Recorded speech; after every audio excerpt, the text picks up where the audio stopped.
안녕하세요. 까치살모입니다. 요 며칠 사이에 유럽에서 아주 여러 가지 결정이 있었는데요. 솔직히 말해서 오늘은 제가 글을 쓰다가 몇 번을 다시 쓰는 날입니다. 왜냐하면 실시간으로 상황이 계속 바뀌고 있어서입니다. 원래 제가 글을 쓰기 시작한 시점에서는 아직 노르웨이 사업은 확정이 안 되고 의회만 통과한 상태였는데 현 시점을 기준으로 노르웨이는 우리 천무를 도입하기로 확정을 했고요. 또 처음에 루마니아도 흑표 도입만 확정한 줄 알았는데 찾아보니 사실상 독일의 링스 장갑차 도입도 확정되어서 우리 레드백 장갑차도 루마니아에서 탈락이 확정되었습니다. 그래서 제가 정말 몇 번을 글을 고쳐 쓰는지 모르겠습니다. 아무튼 그래서 오늘은 그 이야기를 해볼까 합니다. 그 전에 앞서서 드디어 그 말도 많고 탈도 많았던 인도네시아가 프랑스로부터 세대의 라팔 전투기를 인도받았다고 하네요. 여러분도 알겠지만 인도네시아는 우리와 KF-21을 공동으로 개발하는 공동개발국이지만 지금까지 미국의 F-15부터 시작해서 프랑스의 라팔, 심지어는 중국산 전투기와 파키스탄의 전투기까지도 도입을 한다고 해서 말이 많았는데요. 그런데 이번에 드디어 라팔 전투기 세대를 인도받는데 성공을 했다고 합니다. 원래 인도네시아가 도입한다고 한 라팔은 42대인데 프랑스도 인도네시아를 믿을 수 없어서 돈이 들어오면 사업이 진행되는 방식을 선택을 했고 현재까지는 6대분에 대한 지급만 이루어졌기 때문에 6대에 대한 사업만 진행 중이었는데요.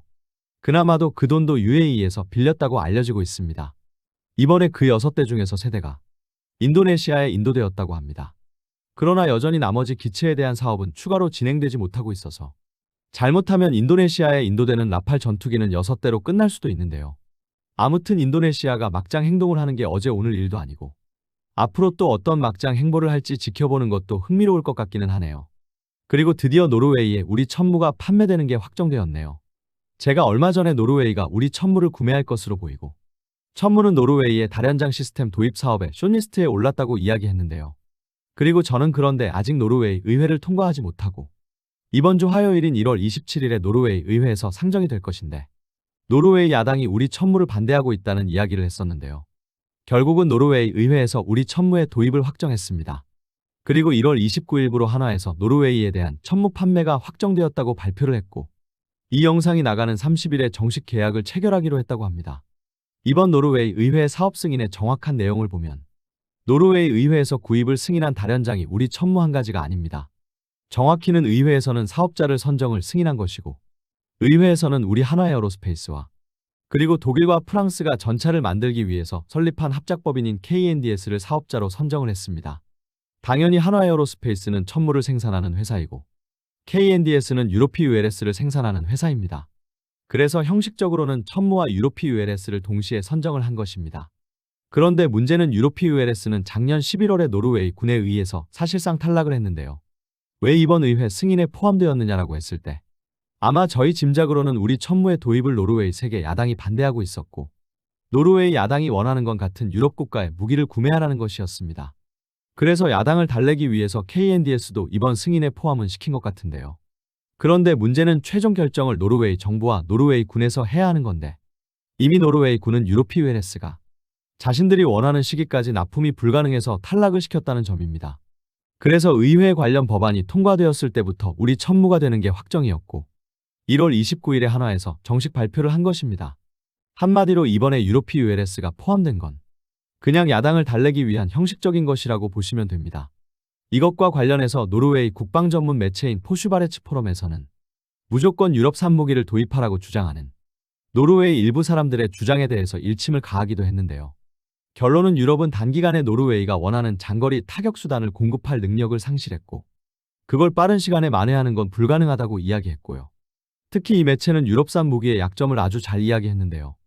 결론은 독일 KNDS의 유로피ULS는 미국과 이스라엘에 대한 의존도가 너무 높고 그로 인해서 정치외교적 리스크가 상대적으로 높다는 이야기를 했습니다. 한마디로 말해서 직접적으로 말을 한 건 아니지만 미국 트럼프 리스크를 이야기한 것입니다. 결론은 유로피ULS는 말이 유럽산이지 미국과 이스라엘 부품으로 이루어졌고 그래서 트럼프가 마음만 먹으면 이 무기의 사용을 중단시켜버릴 수도 있다는 걸 간접적으로 이야기한 것이고 그에 반해서 우리의 천무는 아주 높은 국산화율을 가지고 있고 우리가 유럽과 정치 외교적 마찰을 일으킬 가능성도 거의 없기 때문에 유로피ULS에 비해서 우리 천무가 이런 면에서는 아주 큰 장점을 가지고 있다는 것입니다. 그리고 만일 독일제로 변경을 하게 되면 무기를 받는 데는 수년이 걸릴 거라는 지적도 하고 있습니다. 참고로 우리 한화에서는 이번 노르웨이에 대한 천무 공급이 2년에서 3년 안에 이루어질 거라고 하고 있습니다. 말이 2년에서 3년이지 솔직히 지금 당장이라도 공급할 수 있겠지만 아마 2년에서 3년이 걸린다는 것도 결론은 노르웨이 군대가 천무를 운용할 시설을 아직 갖추지 못해서 우리는 더 빨리 공급할 수 있지만 노르웨이가 받을 준비가 안 되어 있다고 할 수 있는 것입니다. 그래서 이번 노르웨이 군사 전문 매체의 이야기가 사실상 유럽의 실정을 아주 잘 보여주는 것이라고 할 수 있는데요. 결론은 유럽 국가들은 유럽산 무기들을 도입해야 한다고 주장을 하지만 사실상 이게 불가능한 게 현실입니다. 그렇기에 더욱이 러시아와 상대적으로 거리가 가까워서 더 많은 위협을 느끼는 나라들이 유럽산 무기를 선택하는 건 더욱더 힘든 일이고요. 그래서 노르웨이의 일부 야당의 반대에도 불구하고 노르웨이 국방부는 우리 천무를 선택한 것이고 노르웨이 의회가 우리 한화와 독일 KNDS 두 회사를 선정하고 둘 중에 하나를 고르라고 했음에도 노르웨이 정부는 사실상 거의 바로 우리 한화와 계약을 체결하기로 한 것입니다. 한마디로 말해서 다시 고려할 가치도 없다고 본 것이라고 할 수 있습니다. 그런데 좀 재미있는 점은 이번에 우리가 노르웨이에 공급하는 천무가 우리 한국에서 만든 천무가 아니라고 하네요. 한화 측에서 이야기하는 것에 따르면 천무는 노르웨이에서 가까운 폴란드에서 생산된다고 이야기를 했습니다. 그래서 이번에 노르웨이에 공급되는 천무는 우리 한국에서 만든 모델이 아니라 아마 폴란드에서 생산되는 호마르케이가 공급되는 것 같습니다. 그리고 또 한 가지는 우크라이나 군사 매체에서 우리 천무가 노르웨이에서 선택될 가능성이 높다는 기사가 나왔는데요. 여기서 우리 천무의 사거리를 500km로 소개를 하고 있습니다. 그런데 지금 현재 우리 천무에 탑재되는 무장 중에 사거리가 500km인 무장은 지금 한참 개발 중인 사거리 연장형 전술탄도 미사일인 CTM-500분입니다. 그래서 노르웨이는 사거리 290km의 CTM-290이 아닌 사거리 500km인 CTM-500을 선택했다는 걸 알 수 있었네요. 한마디로 말해서 이번에 우리가 노르웨이에 공급하는 천무는 폴란드에서 생산되는 호마르케이이고 그리고 전술탄도 미사일은 사거리 500km의 CTM-500이 공급될 거라는 이야기입니다. 그래서 이번 사업은 1월 30일자로 정식 계약을 체결할 거라고 하고요. 이번에 노르웨이 의회에서 승인한 금액은 우리 돈으로 총 2조 8천억인데 우리 천무를 구매하는 금액은 대략 1조 원 정도이고 나머지는 노르웨이 군이 천무를 도입할 인프라를 마련하는 비용이라고 하네요. 한마디로 말해서 천무 부대를 창설하고 시설을 구축하는 등의 비용이라고 합니다. 그리고 또 최근에 페루에 공급되는 우리 기갑 차량들의 성능에 대한 소식이 나왔는데요. 여러분도 알겠지만 우리는 페루와 흑표전차 54대와 그리고 K808 차륜형 장갑차 141대를 공급하기 위한 계약을 체결했는데요.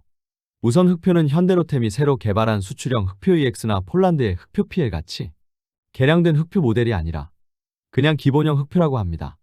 그래서 당연히 하드킬 방어 수단 같은 것도 없는 기본형 모델이라고 하네요. 그리고 차륜형 장갑차는 좀 안 좋은 이야기가 있는데요. 실은 페루에 공급되는 차륜형 장갑차는 우리 한국군에 공급되는 차륜형 장갑차와 좀 다른 점이 있다고 합니다. 무엇이 다르냐면 우리 한국군의 차륜형 장갑차는 장갑차의 하부의 지뢰 방어력이 레벨2로 5kg의 경량형 대전차 지뢰까지만 방어가 가능하고 일반적으로 많이 사용되는 8kg의 본격 대전차 지뢰는 방어가 불가능한데요.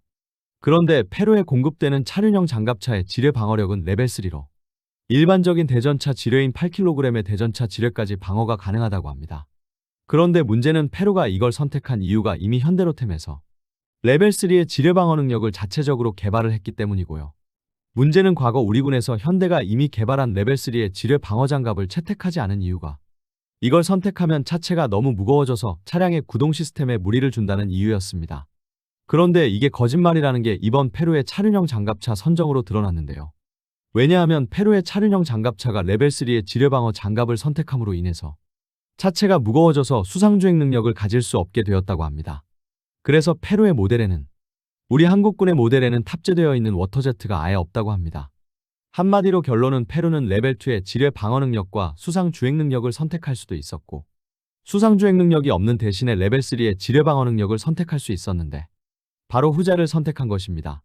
그리고 아마 두 장갑차는 가격 차이도 거의 없을 것입니다. 왜냐하면 페루의 차륜형 장갑차는 레벨3의 지뢰 방어 장갑을 선택한 대신에 워터제트를 탑재하지 않았으니 두 장갑차의 가격은 거의 비슷할 것입니다. 그래서 우리의 차륜형 장갑차가 지뢰 방어력이 높지 못한 이유는 바로 수상주행 능력 때문이라는 걸 이번 일로 알게 되었고요. 여전히 장갑차의 수상주행 능력을 고집하는 우리 군의 고질적 문제로 인해서 우리의 장갑차들은 방어력이 낮을 수밖에는 없다는 걸 또다시 확인하게 되었네요. 그리고 5월 달에 루마니아의 부쿠레슈티에서 방산전 시회가 열린다고 하는데요. 이번 전시회에 우리 주요 방산업체들이 전부 참여한다고 하죠. 왜냐하면 루마니아는 지금 러시아의 위협이 증가하면서 국방력을 대폭 올리고 있고, 그래서 국방 분야에 대한 대대적인 투자도 진행하고 있는데요. 특히 전차와 장갑차 도입 사업을 하고 있고, 이 사업들에는 우리 흑표 전차와 그리고 레드백 장갑차가 주요 후보이기 때문입니다. 그래서 당연히 현대로템과 한화가 이번 방산 전시회에 참여하는 건 너무도 당연하고, 여기에 LIG까지 천궁과 신궁을 가지고 참여한다고 합니다. 그리고 당연하지만 지금 현재 가장 먼저 결정될 사업은 바로 전차와 장갑차 도입 사업인데요. 현재 루마니아는 1차 전차 도입 사업으로 미국의 M1 전차를 선정해서 54대의 M1 전차 도입 사업을 진행 중이고, 2차 사업으로 216대의 전차 도입 사업을 하고 있고, 이 사업에는 우리 흑표가 단일 후보입니다. 원래는 2024년에 우리 흑표가 단독 후보로 사업이 진행되었고, 작년에 최종 사업자로 선정되게 되어 있었습니다. 그런데 문제는 루마니아의 국내 정치 상황이 완전히 혼란 상태여서 사업이 밀리게 되었는데요. 어떤 문제가 있었냐면, 루마니아 대선에서 친러시아 성향의 대통령 후보와 반러시아 성향의 대통령 후보가 붙어서 반러시아 성향의 대통령 후보가 당선되었는데요. 친러시아 성향의 후보가 헌법재판소에 부정선거를 주장하며 판단을 요청했습니다. 물론 지금은 이미 이 요청은 기각되었고, 그래서 지금은 반러시아 성향의 대통령 후보가 정식 대통령이 되었는데요. 그래서 우리 흑표 전차의 도입은 올해 최종적으로 결정이 되게 되었습니다. 그런데 문제는 이렇게 시간을 끄는 동안에 루마니아 내에서도 유럽산 전차를 도입해야 한다는 이야기가 있었고, 그러면서 독일의 레오파르트2 A8 전차와 KF51 펜서 전차 등이 거론되었는데요. 그런데 이번에 사실상 루마니아 전차 사업은 우리 흑표가 선정될 가능성이 대폭 높아지게 되는 새로운 소식이 나왔습니다. 그뿐 아니라 사실상 장갑차 사업에서는 우리 레드백이 탈락을 하고 독일의 링스가 확정되었습니다. 무슨 소식이냐면 여러분도 알겠지만 지금 우리나라의 유럽에 대한 무기 수출에 있어서 가장 큰 영향을 주고 있는 게 바로 EU의 정책 자금인 SAFE인데요. SAFE 자금은 제품 원가의 65% 이상을 유럽 현지 제품을 사용해야 한다는 규정이 있습니다. 그래서 이것 때문에 폴란드 잠수함 사업에서 우리가 탈락했다는 이야기도 있고, 우리가 유럽에 무기를 팔기는 힘들다는 이야기도 많았는데요. 그런데 이번에 루마니아 정부에서 루마니아에 할당된 SAFE 자금을 어디에 쓸지 그 항목을 발표했는데요. 최종적으로 루마니아는 장갑차에는 SAFE 자금을 사용하고 전차에는 SAFE 자금을 사용하지 않겠다고 발표를 했습니다. 원래 루마니아에서는 SAFE 자금을 대략 8조 정도를 사용한다고 했는데, 이번에 발표한 발표에 따르면 그 규모는 16조로 2배 정도로 증가했고, 총 21개 항목을 발표했는데요. 그 중에서는 이미 우리 신궁 대신에 선택한 미스트랄도 포함되어 있고, 특히 장갑차도 포함되어 있습니다. 그에 반해서 전차는 SAFE 자금 항목에 빠졌다는 게 최종적으로 확인되었다고 합니다. 그래서 루마니아는 최소한 전차를 도입하는 데는 SAFE 자금을 사용하지 않기로 한 것입니다. 만일 루마니아가 우리 흑표가 아닌 독일의 레오파르트2 A8이나 KF51 펜서를 도입하려고 했으면 당연히 SAFE 자금을 사용하는 게 훨씬 유리합니다. 그런데 루마니아가 SAFE 자금 항목에서 전차를 빼버렸다는 건 사실상 유럽 전차가 아닌 비유럽권 전차를 도입하겠다고 이야기한 것이고, 현재 이번 루마니아의 2차 전차 사업에 비유럽권 국가로 참여하고 있는 건 우리 흑표뿐이기 때문에 이번 조치는 사실상 우리 흑표를 도입하기 위한 조치라고 할 수 있습니다. 그래서 루마니아의 2차 전차 도입 사업은 우리 흑표가 될 게 거의 확실해졌는데요. 그런데 문제는 그게 아닙니다. 문제는 루마니아는 이번 사업을 통해서 흑표 전차 216대와 지원 전차 76대를 도입한다고 하는데요. 그리고 총 사업비는 65억 유로. 그러니까 우리 돈으로 11조 1천억쯤 하는 비용인데요. 그런데 루마니아 정부가 우리에게 요구하는 게 당연히 흑표 전차를 루마니아 현지에서 생산하는 건 물론 모든 부품을 루마니아 현지에서 생산하기를 요구하고 있다는 점입니다. 한마디로 말해서 이게 바로 루마니아가 요구하고 있는 절충교역 내용인 것입니다. 그래서 폴란드에 비해서 전차의 도입 수량도 훨씬 적은데 폴란드보다 현지화 비율을 더 높게 요구하는 게 이번 사업에 있어서 가장 큰 문제입니다. 항상 제가 이야기하지만 루마니아가 선진국인지는 모르겠지만 루마니아는 선진국은 아니죠. 아무튼 어찌되었든 선진국이나 유럽 국가에 무기를 판매할 때마다 가장 걸리는 건 바로 절충교역입니다. 아마 유럽이나 선진국에 대한 무기 판매 이야기가 나올 때마다 절충교역 이야기가 나올 수밖에는 없을 것입니다. 그래서 루마니아는 너무 높은 현지화 비율을 요구하는 게 이번 사업의 가장 큰 문제입니다. 아무튼 그래서 루마니아가 SAFE 자금을 전차 도입에는 사용하지 않겠다고 한 건 사실상 우리 흑표를 도입하겠다고 한 것이나 다름없는 건데요. 그에 반해서 장갑차 도입 사업에서는 최종적으로 SAF의 자금을 사용하기로 했습니다. 루마니아는 대략 30억 유로로 300대 정도의 장갑차를 도입한다고 했고, 원래 이 사업의 후보에는 제너럴 다이나믹스의 아스코드 장갑차, BAE 시스템의 CV90 장갑차, 그리고 독일 라인메탈사의 링스 장갑차와 우리 한화의 레드백 장갑차가 후보였는데요. 그러나 이번에 장갑차 도입 사업에 SAF의 자금을 사용하기로 루마니아가 결정함으로써 사실상 링스 장갑차가 이 사업을 가지고 가게 되었습니다.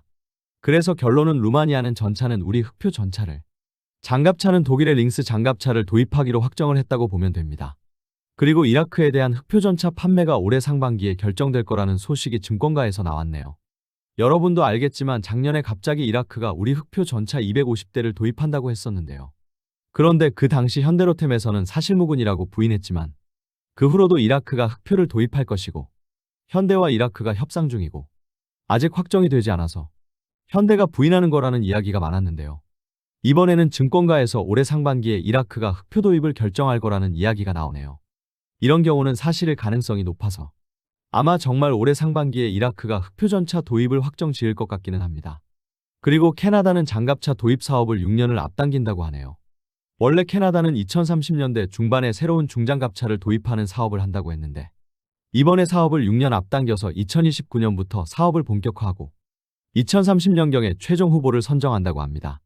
이번 사업에는 영국 BAE 시스템의 CV90과 그리고 독일의 링스 장갑차, 그리고 우리 한화의 레드백 장갑차가 거론되고 있는데요.